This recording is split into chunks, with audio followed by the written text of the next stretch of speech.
बंधन के बाद बिखर गया जीवन, इलाज, रेफर और लापरवाही के बीच उठे बड़े सवाल। गोड्डा जिला के बलबड्डा अमरसी कित्ता गांव की रहने वाली नैना कुमारी की कहानी अब केवल एक घटना नहीं बल्कि स्वास्थ्य व्यवस्था पर उठते गंभीर सवाल बन चुकी है। फैमिली प्लानिंग के तहत 25 फरवरी को मेहरमा स्वास्थ्य केंद्र में उनका बांधियाकरण ऑपरेशन हुआ, लेकिन इसके बाद शुरू हुआ इलाज, रेफर और परेशानी का लंबा सिलसिला। आखिरकार 7 अप्रैल को उनकी जिंदगी पर भारी पड़ गया। परिजन का आरोप है कि ऑपरेशन के बाद गंभीर चूक हुई, जिसके कारण अंदरूनी परेशानी शुरू हो गई। ऑपरेशन के 1-2 दिन बाद ही नैना को तेज पेट दर्द होने लगा। पहले स्थानीय स्तर पर इलाज कराया गया, लेकिन उनकी हालत बिगड़ती गई। उन्हें मेहरमा से प्राइवेट क्लिनिक, फिर मिशन अस्पताल ले जाया गया, जहां से बेहतर इलाज के लिए भागलपुर रेफर कर दिया गया। परिजन के अनुसार भागलपुर के एक निजी अस्पताल में करीब 9 दिनों तक इलाज चला, लेकिन स्थिति में सुधार नहीं हुआ। इसके बाद पटना रेफर कर दिया गया, लेकिन परिवार उन्हें देवघर एम्स ले गया। वहां करीब 20 से 25 दिनों तक इलाज चला और कुछ समय के लिए हालत स्थिर भी हुई, लेकिन अचानक शरीर में संक्रमण तेजी से फैल गया। डॉक्टरों ने स्थिति गंभीर बताई और अगले ही दिन 7 अप्रैल को उनकी जीवन लीला समाप्त हो गई। इस पूरे घटनाक्रम में एक के बाद एक अस्पताल, लगातार रेफर और लंबे इलाज के बावजूद कोई ठोस सुधार नहीं होना कई सवाल खड़े करता है। क्या ऑपरेशन में कोई चूक हुई? क्या समय पर सही इलाज नहीं मिला? या फिर स्वास्थ्य व्यवस्था की कड़ी कहीं कमजोर पड़ गई? वहीं सिविल सर्जन ने बताया कि मामला 25 फरवरी का है और 26 फरवरी को मरीज को डिस्चार्ज किया गया था। 27 फरवरी को तबीयत बिगड़ने के बाद परिजन उन्हें निजी अस्पताल ले गए। उन्होंने कहा कि मामले की गंभीरता को देखते हुए जांच के लिए टीम गठित की जाएगी। अब सवाल यह है कि इतने लंबे इलाज और कई जगहों पर रेफर के बावजूद आखिर जिम्मेदारी तय कब होगी? क्या जांच केवल कागजों तक सिमट जाएगी या फिर इस मामले में सच सामने आएगा और दोषियों पर कार्रवाई होगी? यह देखना बाकी है। क्या नाम हुआ आपका? आशीष कुमार राय। क्या परेशानी है? परेशानी है कि 25 फरवरी को ऑपरेशन कराने ले गए थे बांधियाकरण के मेहरमा अस्पताल। वहाँ ऑपरेशन होने के बाद 1-2 दिन के बाद इनका पेट में कुछ दर्द हुआ। दर्द होने के बाद हमने कुछ ट्रीटमेंट कराए। थोड़ा ट्रीटमेंट कराने के बाद सुधार नहीं होने पर हम इसको मेहरमा ले गए समुदाय, स्वास्थ्य समुदाय। उनके बाद वहाँ से हमको भेजा गया क्लिनिक, प्राइवेट क्लिनिक जोंटी राजा के पास। कौन ले गया? वही बोला, कौन? जोंटी राजा। अच्छा, डॉक्टर हैं? हाँ। उनके पास ले गए। वहाँ हमको 24 घंटा वहाँ पे रखा गया। 24 घंटा रखने के बाद वो भी हम उतना पेशेंट का स्थिति खराब होने के बाद भी वो हमको डिस्चार्ज नहीं कर रहा था। हालत उनका देख के हम उनको डिस्चार्ज कराए। वहाँ हुआ क्या था, बताया कुछ? वो तो कुछ नहीं बोला, सिर्फ बोला कि इनका ऑपरेशन ठीक नहीं से हुआ है। ठीक से नहीं हुआ? हाँ। क्या हुआ है खराब? और ये बताया कि डायरेक्ट वहाँ से हम रेफर अभी कर रहे हैं। हाँ। मायागंज। अच्छा। और बोला प्राइवेट अगर जाइएगा 2 से 3 लाख लग जाएंगे, अगर सरकारी जाइएगा तो ठीक रहेगा, पैसा नहीं लगेंगे। तो वहाँ से फिर हमने उसको ललमटिया ले गए। ललमटिया में 36 घंटा वहाँ पे रखे ICU में। 36 घंटा रखने के बाद उनका पहले बोला कि इनका पेट उसमें गैस है। गैस चेक करने के बाद तीसरा दिन बोला क्या अल्ट्रासाउंड करने के बाद इनका पाइप का नली लीकेज हो गया है। वहाँ से हमको रेफ़र किया गया लोकल भागलपुर हॉस्पिटल। रेफ़र करने के बाद वहाँ हम 9 दिन वहाँ पे क्या चीज़ का पाइप का नली? मलमूत्र का पाइप। अच्छा। उसके बाद? उनके बाद भागलपुर लोकल में हम 9 दिन वहाँ पे रखे। 9 दिन तक उसका हालत तो ख़राब होने लगा। वहाँ से फिर हमको रेफ़र कर दिया। रेफ़र किया तो वहाँ से हमको पटना एम्स रेफ़र कर रहा था।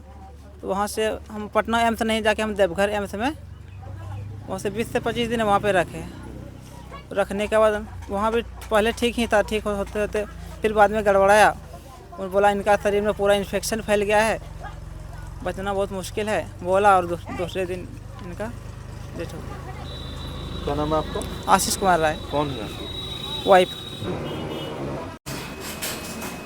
सर, आपके यहाँ एक मामला जो है वो मेहरमा सामुदायिक स्वास्थ्य केंद्र का उठ रहा है। जी जी जी। कि जो नैना देवी नाम की एक महिला थी जिन्होंने यहाँ पर बंधियाकरण का ऑपरेशन कराया था। हाँ। और इसके बाद जो है उनके पेट की जो मलमूत्र की नली है वो भी कट गई, जिसकी वजह से वो ज़्यादा मतलब गंभीर हो गई उनकी स्थिति। और उसके बाद इधर उधर इलाज करवाने के साथ उनकी मौत हो गई। क्या सच्चाई है सर इस पर? मेरे यहाँ ऑपरेशन हुआ था 25 फरवरी को।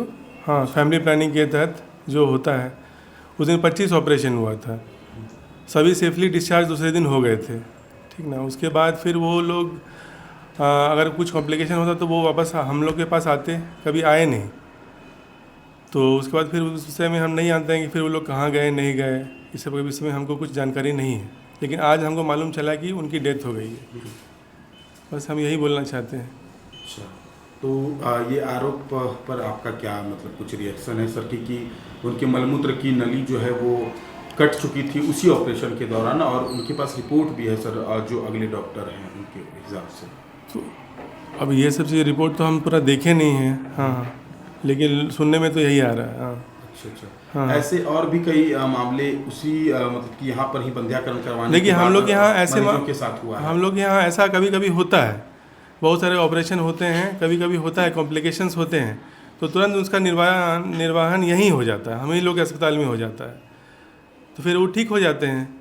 और कुछ अगर कुछ विशेष होता है तो हम लोग उसको तुरंत रेफ़र करते हैं हायर सेंटर, सरकारी संस्थान में, कोई अच्छे संस्थान में, और हम लोग की देख रेख में सारा कुछ होता है। अच्छा, इसकी कोई और सूचना आई है सर कि कोई और भी मरीज जो है उस बंध्याकरण ऑपरेशन के बाद कोई और भी? नहीं, अभी तक तो नहीं आई है। एक यही है जिनका डेथ हुआ है? जी जी जी। अच्छा, और सर उनका आरोप ये भी था कि जिस दिन बंध्याकरण हुआ उस दिन यहाँ बेड की कमी की वजह से नीचे उनको रात भर लिटाया गया था। मेरे यहाँ टोटल 30 बेड है।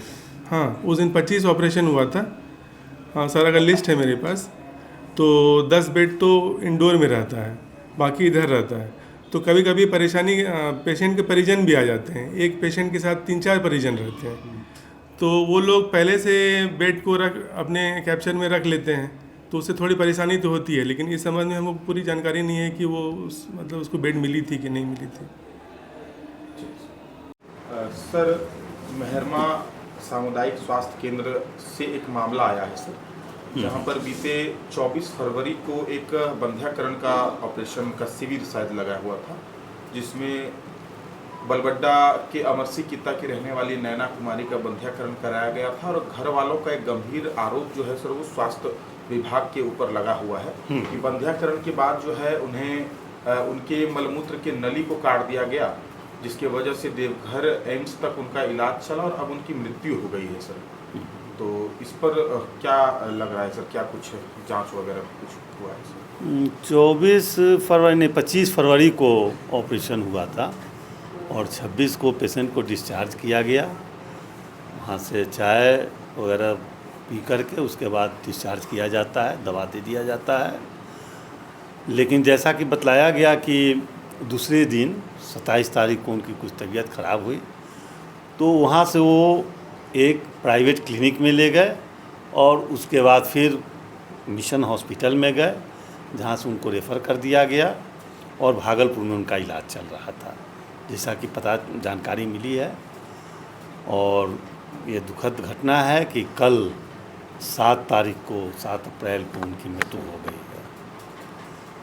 तो इस चीज़ को हम लोग बात करके देखते हैं, उनका जो भी इन्वेस्टिगेशन रिपोर्ट है वो अस्पताल से ही मंगवाते हैं, एक टीम गठित करके जांच करवाते हैं, फिर जैसा होगा। सूत्रों से जो जानकारी मिल रही है सर कि बंध्याकरण वाले ही एक और मरीज की स्थिति यही सेम बनी हुई है और वो भी देवघर एम्स में भर्ती हैं और उनकी स्थिति गंभीर बताई जा रही है सर। उसकी जानकारी अभी नहीं दी गई है। अच्छा। वहाँ के प्रभारी के द्वारा या आप ही से जानकारी ये मिल रही है, उसके बारे में भी हम लोग पता कर लेते हैं। घर वालों के द्वारा ये भी आरोप है सर कि जब उस दिन 25 तारीख को लगभग 25 पेशेंट्स का ऑपरेशन हुआ और ये दुखद घटना है कि उसके साथ ये घटना घट गई है और सारे मरीज ठीक हैं जैसा कि हमको बतलाया गया है। और इसकी जानकारी और हम अभी उन लोगों के द्वारा ये भी आरोप लगाया जा रहा है कि ऑपरेशन के बाद उन्हें ज़मीन पर लिटा दिया गया था और कई मरीजों को जो है ज़मीन पर लिटाया गया था। 25 मरीजों का जो नहीं, ये तो पहले कुछ बेड्स की कमी रहती थी इसलिए ऐसा होता था। आज के डेट में ऐसा नहीं है। आज हम लोग का 30 बेड का 30 बेड का हॉस्पिटल है, इसलिए उतना ही मरीज का ऑपरेशन किया जाता है जिसको कि हम लोग बेड पर रख सकें। अब वैसी बात है नहीं। अब सारे जगह जितने भी हमारे CHC हैं, 8 CHC हैं हमारे गोड्डा जिला में, सब जगह कहीं कोई बेड की दिक्कत नहीं है, न ऑक्सीजन की कमी है, न दवा की कमी है। इसलिए सर अभी जो डॉक्टर का ऑपरेशन कर रहे थे जी। वो आप ही के अस्पताल के डॉक्टर थे? हाँ, वो पहले वहीं इंचार्ज मेडिकल अफसर थे, रिटायर कर गए, लेकिन इम्पैनल्ड हैं। अच्छा। हम लोग जिला से इम्पैनल कर देते हैं उन लोगों को ऑपरेशन के लिए। इम्पैनल डॉक्टर हैं, पहले भी अपने सर्विस पीरियड में भी बहुत सारे सारा ऑपरेशन वही करते थे, तो बहुत ही इफ़िशियंट हैं बंध्याकरण के लिए।